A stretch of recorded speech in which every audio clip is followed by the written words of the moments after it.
Hey, I'm Dawn Marie Solis, and I am with EQ Solutions and Neuro Awesome Life. And I am here for the third time with somebody who is near and dear to my heart, an amazing author, an incredible human, Nate Regier. This is our third book of his that we're talking about together.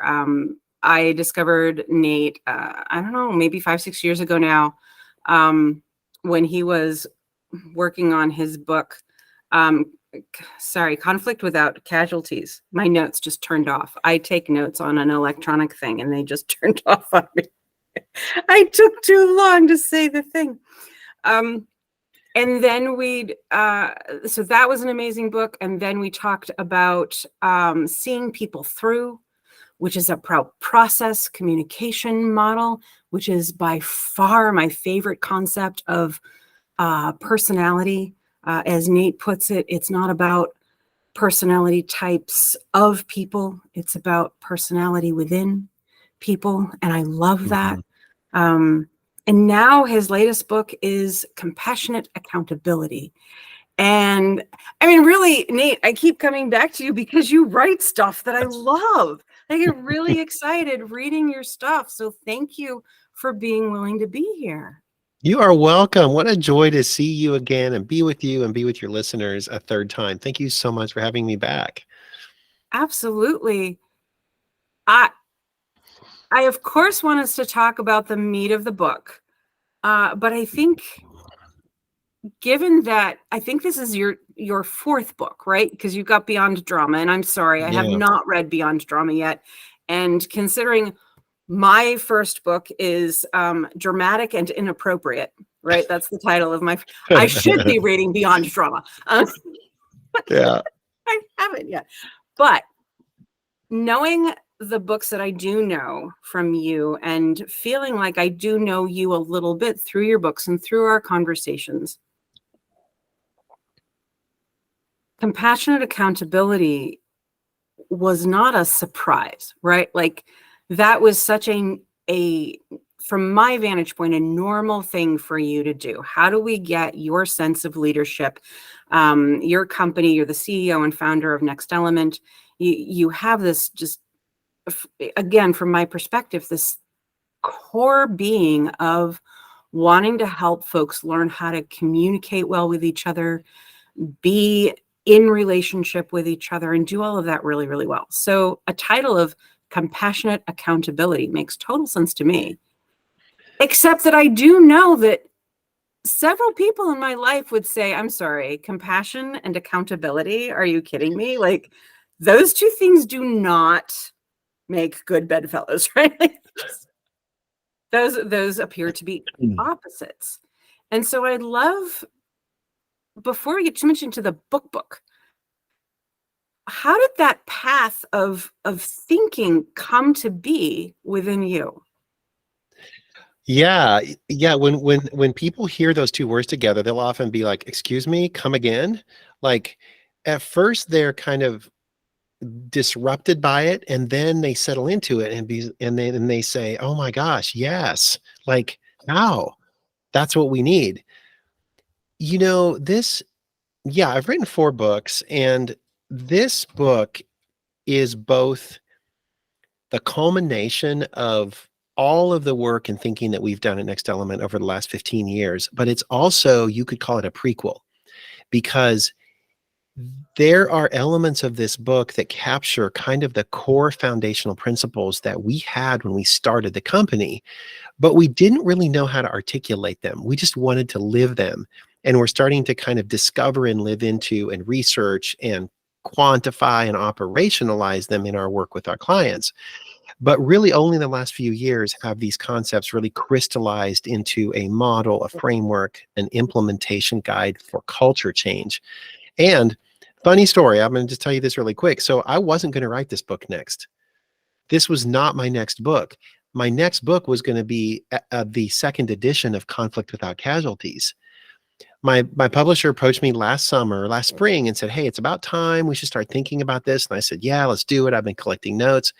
And then a year ago, everything started to come clear about why this book, Compassion Accountability, was absolutely necessary right now in our world. And so I called the publisher and said, hey, can we stop the press? Can we change gears? I'd like to put off the second edition because I want to write this book next. And they were like, okay, whatever, send in your, your proposal and everything. And they were like, yes, this concept needs to get out as fast as possible. So we wrote it in record time. But we've been thinking about this for a long time. Yeah, like I said, as I've gotten to know you over the years, I and feel like I do have some concept of your perspective on, life and leadership and relationship. It made sense to me. But it does appear to me to be something fresh in the world of leadership and relationship. I mean, I'm not sure anybody can write on a topic that hasn't already been written about a million times, right? So finding a fresh perspective, I think, is something quite valuable. So we've sort of talked around the idea, right? Yeah. That Yeah. compassion and accountability don't really feel like they necessarily go together well. Can you give us a little bit of an explanation of Yeah. what that means? Yeah. So we were starting to use this phrase probably 8 or 9 years ago because we were working in the compassion space, and we were starting to really prime the research, the etiology of the word, and really looking at how is compassion seen within the workplace and tracking kind of that evolution. And in my previous conversations, I probably shared that the origin of the word compassion means to suffer with or to struggle with. So we've been really looking at what does that mean in the workplace? What does it mean in the day-to-day interactions between leaders and their people? And what we came to realize is that compassion actually includes accountability. You can't have compassion if you're not focusing on results, if you're not talking about boundaries, if you're not dealing with behaviors. And so we saw this increasing disconnect with how people were talking about compassion, how it was being projected in the public, coming even out of the major research universities, that it just seemed to be lacking this focus on attention to results. And what leader is going to want to talk about compassion if they think it means soft, just kindness, accepting everybody for who they are? It's like, wait, that's great, but we got to get stuff done here. And then the pandemic happened, and I have a whole section in the book about what I call the pendulum of compassion and how everything got disrupted during the pandemic about how we even think about compassion. So this idea that compassion actually includes accountability, they were never meant to be opposite from each other. And the biggest mistake we make is by thinking that those two, or treating those two like they're somehow in tension. That's the problem. And people have been playing with this idea and trying to talk about it and work around it for a long time. But I think we were probably the first to say those two words got to be mashed together, and we have to come up with a way to operationalize it in real life leadership situations and cultures. I think for me, one of the things that allowed me to naturally relate to this idea is that I come from a core belief system that doesn't enjoy the punitive. I'm not a punishment person.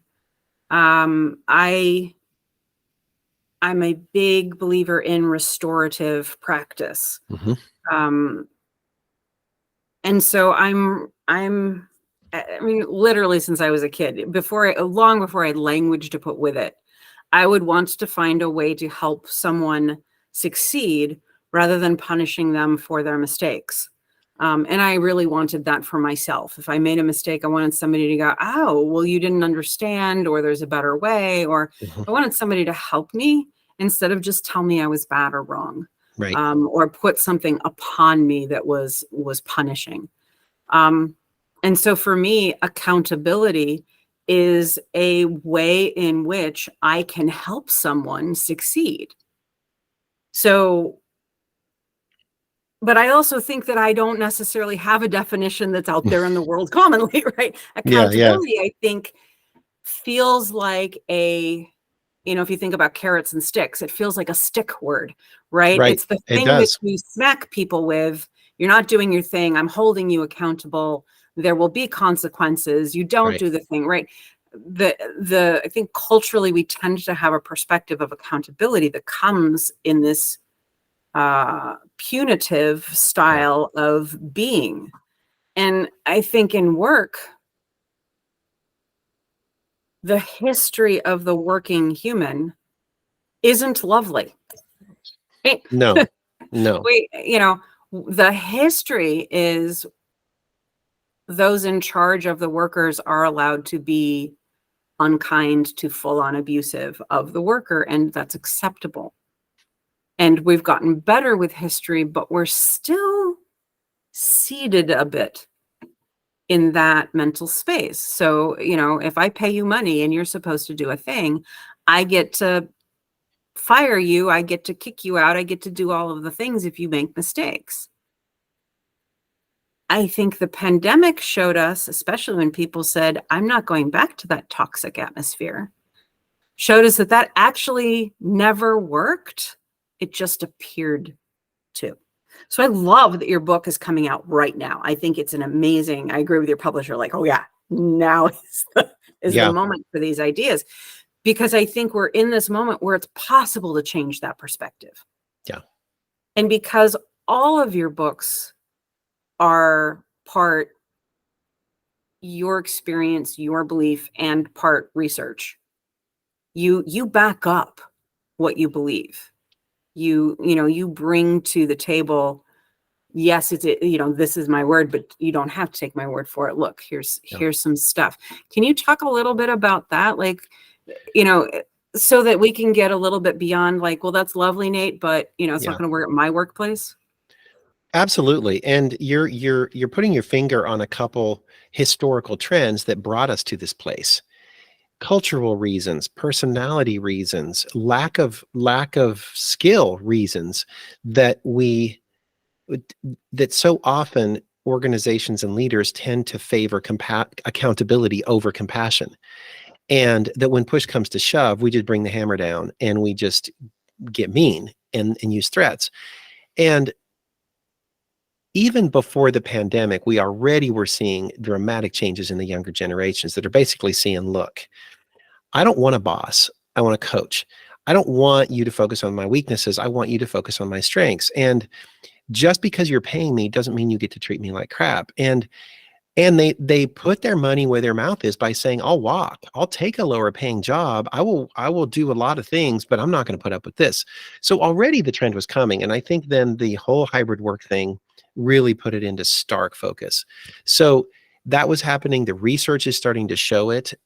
There's so much research that I share in my book about why compassion and accountability actually is so good for business. And a case in point is the whole inclusion, diversity, equity, and inclusion movement. It's the perfect framework and mindset for inclusion. So there's not only that, but also in my book, I bring in a lot of conversations that I've had over the years on my podcast with actual real leaders who are saying, okay, that's great. I see the trends. I know the research, but how are we actually going to make this work in our business? So whether it's Gary Ridge from WD-40, who their company actually, their engagement and satisfaction scores went up during COVID. What kind of a culture do you have to have for that to happen? So this is not just the academic ivory tower research. It's also in the trenches, real leaders that are trying to make this work, so that the book can offer practical stuff that anybody can start using. In my world, so part emotional intelligence and a huge focus on the neurodivergent community, and that Right. means autistic, ADHD, dyslexic, Mhm. et cetera. I'm talking to companies and organizations about how to create spaces of belonging, where it's not just we're sort of giving somebody who feels really different to us, maybe a little uncomfortable to us, permission to exist, but we're actually finding ways to be together in equitable Yes. ways. And helping companies understand that they are going to be better for different ways of thinking, different ways of approaching social situations, different ways of presenting self. It is a little bit of a mountain climb. It is. Sometimes without shoes on, really. Sometimes it's a painful climb. And one of the things that made me really excited about your book is I kept thinking, oh, I want to share with my clients your book, because then it's not just Dawn Marie and her love of all people having like gushy moments and can't we be gushy at work. You bring to it an additional sense of those professional connections that you have, like the WD-40 and other companies that you mentioned that have put some of these ideas to work for them and done well, and everybody does better. A huge part of my advocacy work right now is to help people understand what universal design is, which is basically when you want to create a thing or you want to make something better and you figure out the type of individual who might not really be able to be there, not be able to participate, and you design for them, but you do it in a way that scoops up everybody, right? A ramp into a building is a universal design concept, right? We could have made wheelchairs that climb stairs, and maybe we would have had a step forward in helping include people in wheelchairs in buildings with stairs, right? But the ramp gets everybody into the building. It's not so myopically focused that only a certain part of the population can benefit. Everybody benefits, even though the reason we decided to do ramps was to get people with ambulatory assistive technologies into. I love that. Right? And that's what I see your book really speaking to, is you're not asking anybody to say, do this so that some people are special. Some people are given extra while others aren't.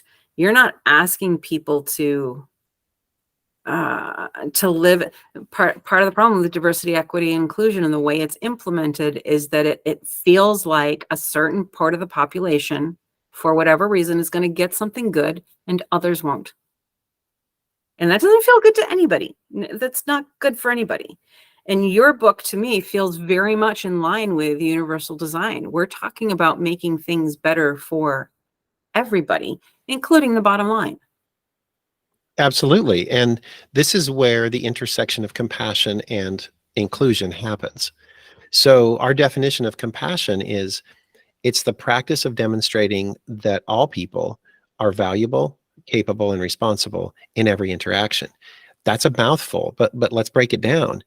Compassion is the practice of demonstrating. So that means you have to be showing it and getting good at it every single day. You have to practice to get good at something. You're demonstrating it through your behavior. This is not an attitude that I have about people. It has to show. Well, what are we demonstrating? Well, we're demonstrating that humans are valuable, capable, and responsible. And those are three really important features because they become the three switches of the compassion mindset. Traditional inclusion, or maybe we should say diversity and equity, is like everyone's valuable. So everyone deserves to be treated with respect. Okay, great. But everyone is also capable. Everyone brings gifts and strengths and perspectives and training. And you didn't hire this person. You hired this person because they can contribute. So now our job is let's set up the conditions for them to do so. But people are also responsible, which means because we're humans working together to get stuff done, we are accountable to each other for our behaviors. We have to talk about that. So accountability and responsibility has to be equitable as well. And it has to happen for everyone, not just some people, and not less for some and more for others. So when we put on this universal framework or lens, we can start asking ourselves, are my inclusion initiatives affirming human value, human capability, and also human responsibility? Because if it's doing one without the others, then it's not complete and it's not compassion. Yeah, I'm really with you on that. And so again, in the work that I do, helping managers and business owners understand that if they can feel a sense of responsibility for the success of their employees, that's an every day that person is working for you, not just during training, right? Yes. Sometimes we think as business owners and managers, we think our responsibility to a person's success only exists in the training, right? I give you the tools, you do the thing. If you don't do the thing, you're out, right? And that's the way we've all done it. And, there are a lot of really successful companies doing it that way. But I think you and I are on the same page that doesn't mean it can't get even better. Well, what's culture? I really tackle this issue because this book is not just about individual leadership behaviors. This is about culture change. And this new generation of workers that are coming in, they want a culture that means something, that has purpose, that engages them. So I love this definition of culture. Bobby Herrera, a good friend of mine that leads the Populist group, he said that brand is a lagging indicator of the quality of your culture. And I think that's really interesting because you can't manufacture a brand. A brand, you can get fancy branding, you can get a new website, you can do all kinds of PR, but ultimately, if your culture sucks, your brand's going to suck. But then the question is, what is culture? And this comes back to your comment about this is not an event. Culture is the sum of every interaction every single day between our people. So if we get up in the morning and we turn our mindset on of compassionate accountability and we engage every single person every time as if they are valuable, capable, and responsible, we're going to have a great culture. We're going to do the right things, and then the brand will follow and be strong. I think some of what I feel like I'm battling in messaging is I came up through the ranks. I'm fine. There's nothing broken with the system. Why are you trying to get me to change it? And I think part of that comes from we're not yet far enough away as a society from the belief that it's okay to smack each other when we don't like what we're doing, right? And I don't like what you're doing, I can punch you in the face, right? There was actually a time where that was okay, right? It was, now you get arrested if you're an adult and you punch people in the face, but there was a time you didn't, and the advice to the children who got beaten up was stay out of the way of the fists, right? Like, I got beaten up when I was a kid, I'm fine. We're not far enough away from the belief that you're fine when you're treated badly, but we're discovering there's brilliant brain science that's been coming out recently that actually shows our brains develop differently when we're smacked around, when we're not treated well. We actually develop differently in our brains as opposed to somebody who is treated well, is treated as a valuable, independent human. So there are actually really good scientific reasons for making this culture shift. But that can feel like a gigantic chasm to cross. I did a training and it was hugely successful. But one person was like, great. Now I have a whole new list of labels I have to figure out and how to be nice to everybody, right? So not everybody's going to be happy with you. What do you say? I mean, some folks you just have to, bless them and leave them where they are, right? But what is the tipping point for you sometimes when you're talking to business leaders and owners that might be a little more staid in the tradition? Well, one thing I know for sure is that knowing does not translate into doing. So I rarely do I find people that aren't aware that compassionate accountability would actually be good for them and good for the company. I don't think there's a fundamental disagreement with the research. The chasm is between habits, inertia, fear of identity, egos, tradition, and policies and procedures and systems and processes that reinforce old school behavior, even when we don't realize that that's what's happening. And so to close that gap, we have to provide really simple, elegant frameworks that give people a way to understand what's happening, but it also gives them hope, because self-efficacy, which is my confidence to mobilize the behaviors needed to meet a challenge. Self-efficacy is everything. When there's a gap, and I'm sitting here going, oh crap, I've been told and I've learned that I have to do all these new things. I don't know how. If I do them, I'm going to feel uncomfortable. What if people think I'm stupid? My mom's going to disown me if I blah, blah, blah. So we have to provide people ways to take baby steps that builds confidence and starts to get results really quick. And that's why the subtitle of my book is How to Build Connection and Get Results. Because ultimately, the only reason we would change is because we've stopped winning and we're starting to lose. We're not succeeding anymore and we don't know what to do. So I'm actually encouraged. I find a lot of leaders that say, I get it. I want to do this. I just don't know how, and I need support. That's awesome. Yeah, I do think that, especially given the fact that we all got sort of shut in at home for 2 years, gave us the opportunity to understand that things can be done differently. Yeah. That and that there's some real good to some of the ways we had to change. But there are companies that, now that the restrictions are off, they're simply going back to the old ways of doing things. And I think that you're exactly right. Without that simple, as you put it, simple, elegant framework,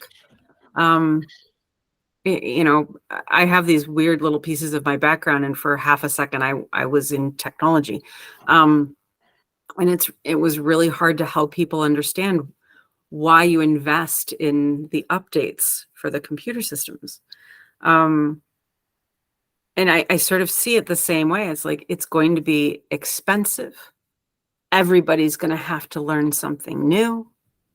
I don't know if my current staff will cooperate, right? There are a lot of legitimate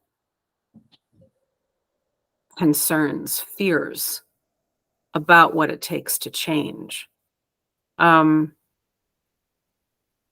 What would be a small thing that you might give as an example that says, hey, this is a thing that we recommend that is fairly doable kind of naturally within your framework? I'll tell you the most, I can think of it right away. The biggest gap for most leaders that is holding them back from being more effective is their willingness to be vulnerable. And I don't mean weak, I mean vulnerable. I'm talking about being transparent about what they're experiencing. They don't really know how to go to their heart and say things like, I'm feeling anxious about this transition project because I want it to reflect good on our team, and I'm putting a lot of pressure on myself. That kind of transparency builds connection. That kind of transparency shows your team that you're willing to struggle with them, not instead of them, not against them, but that you're truly saying, we're in this together, and therefore I'm willing to also be vulnerable and transparent with you. And that can include even sharing motives. Like a motive as simple as, the reason I'm so anxious right now is because I have a performance review coming up in 2 weeks, and I really want to nail a couple things before I do that. Why wouldn't you tell your team that and say, would you be willing to help me shine in the next 2 weeks?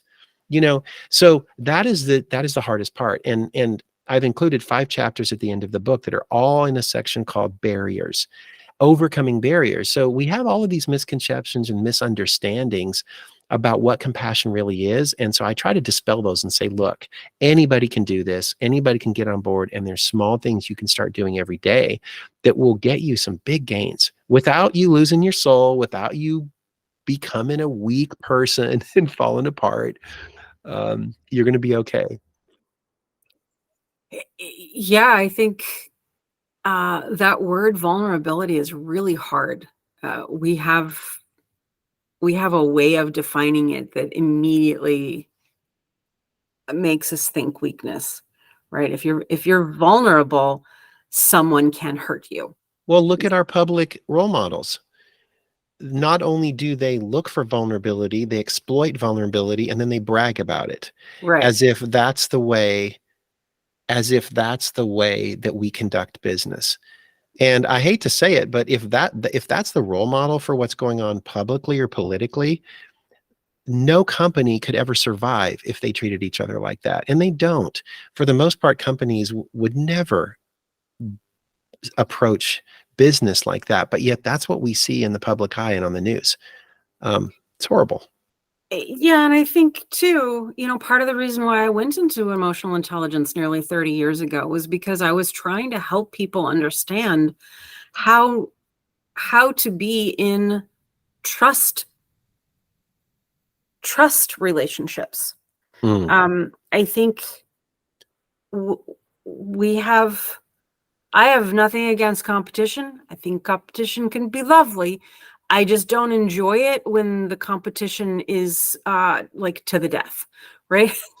I I I think there are ways to be healthy in how we compete with each other, but often if there's a sense of competition at work, there can't be trust, right?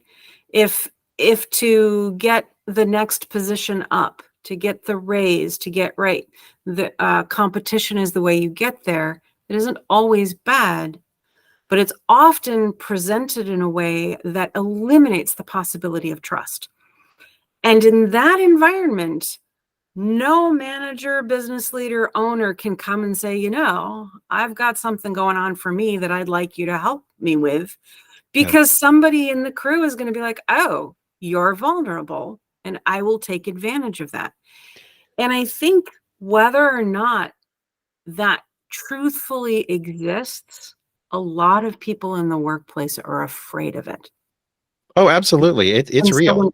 It's when we real. start Yeah. talking about these ideas, I know people have said to me, what I recommend to businesses, like, we can't do that. People don't trust each other enough. So I have to teach them how to build trust with their team, between leader and team, but how also to build trust between team members. Do you Because without the know, trust, we can't do this. I'm reminded of where the word competition actually originates from. It comes from the ancient word translates co-petition. So when you think about petitioning, is you're making a call for something, you're asking for something. Ancient Mayan sports, when you think about the traditional field of play in sports, it's a rectangle. It has a line in the middle and then a circle in the middle, like a typical soccer field or basketball court. And in the ancient Mayan days, teams would come together and they would play the sport, but they were co-petitioning the gods to bring blessings down into that circle. So their game that they were playing was not against each other. They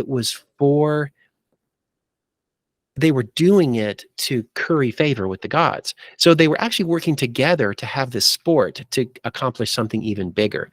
When did competition become someone has to lose, someone has to win, and we're going to squash them and stand on their head, Yeah, it's from my perspective, it's my opinion that in the long term, that works against us. That what you're talking about, where you're trying to see people as equally valid and valuable, and also equally responsible, right? You're not asking for just throw all the rules out the window. Everybody can get away with everything. Nobody actually has to work today, right? That is not at all what you're talking about. You're talking about accountability, but how we go about that. Do we support each other or do we smack each other? And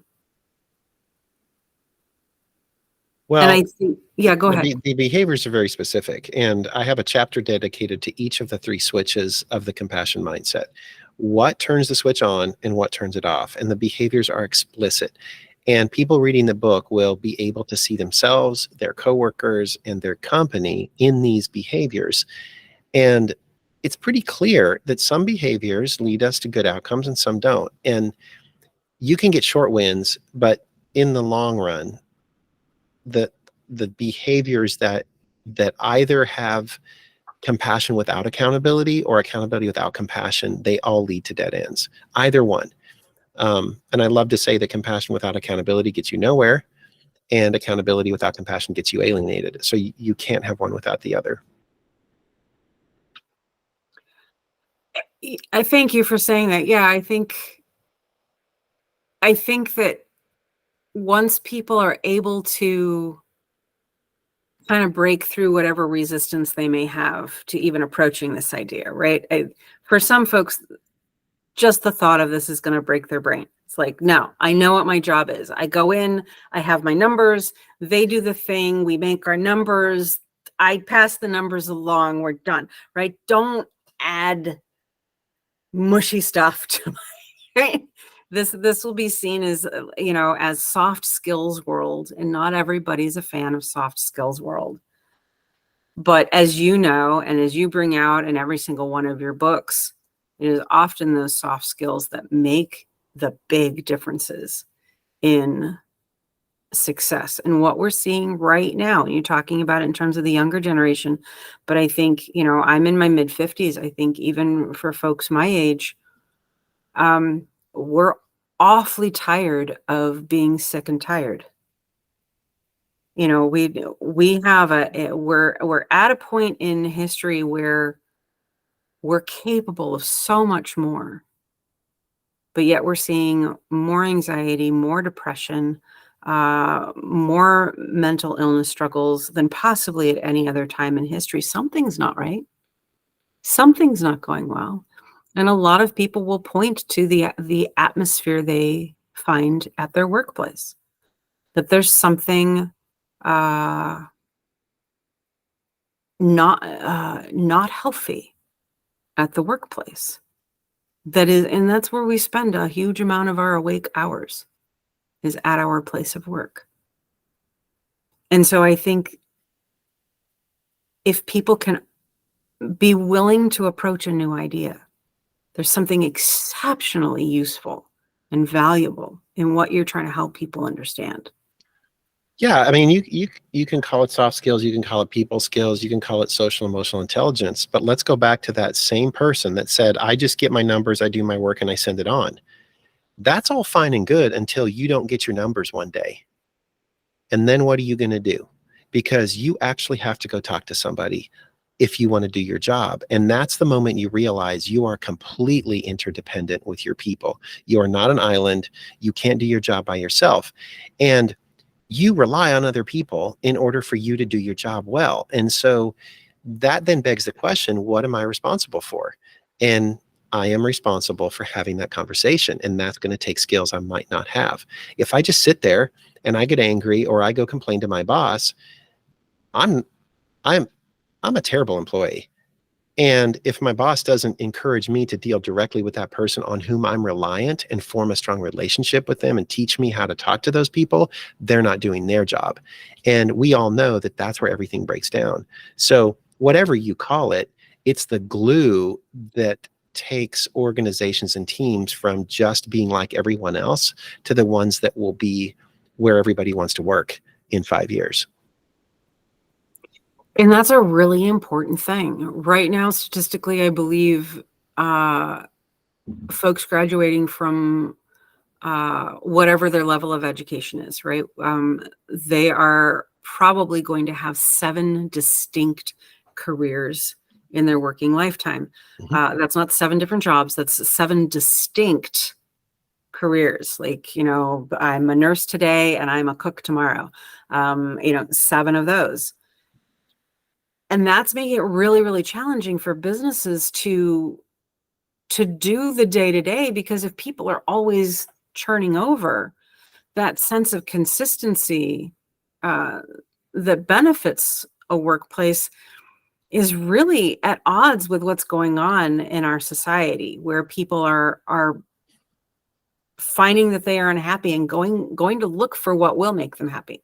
Well, it shows us, so your statistics you shared proves that human beings are willing and able to completely relearn the whole foundation of a career in order to get other things that they want more. And that's new. So, but the research also shows that when workplaces strive to meet those intangibles, whatever you want to call it, people are willing to stay. They don't need to have 7 careers when the career they have is offering opportunities to learn and grow and stretch and develop new things, and it's offering them ability to have a life instead of a job. And when they have a relationship that with purpose instead of just taking a paycheck home every day. So it's not like it's just a given that every new employee is just going to leave 7 times. It's like, no, we can understand that dynamic and mitigate it to a more of an extent than we think.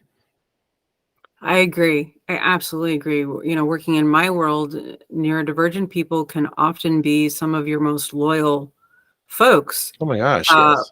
but the workplace has to be cooperative with who they are as people, and not just demand that they shove their little square peg selves into the round hole of the business, right? Like it just. Well, that comes down to leadership. It takes good, informed, evolved, compassionate accountability leaders that are willing to do that work and change that culture.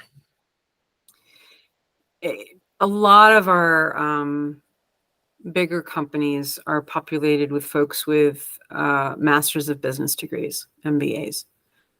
And I think one of the things that I'm seeing start to change is that MBA piece.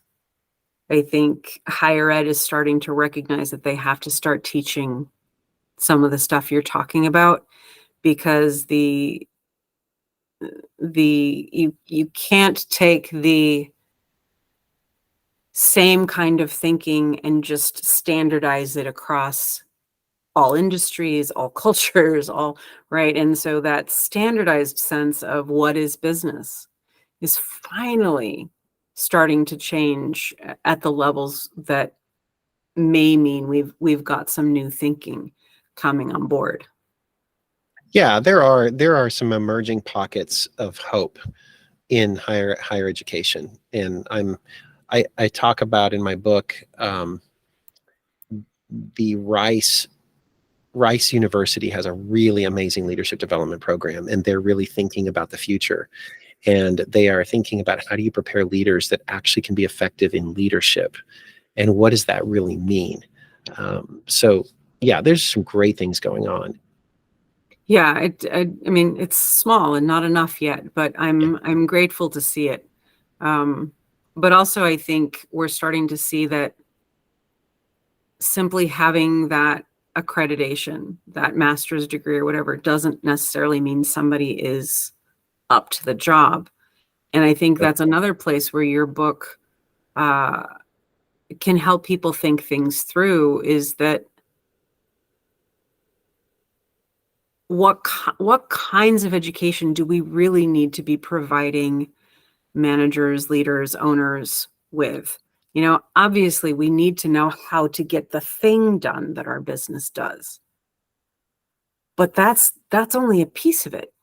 And the 3 books that I have read, they all talk to how we build that relationship piece.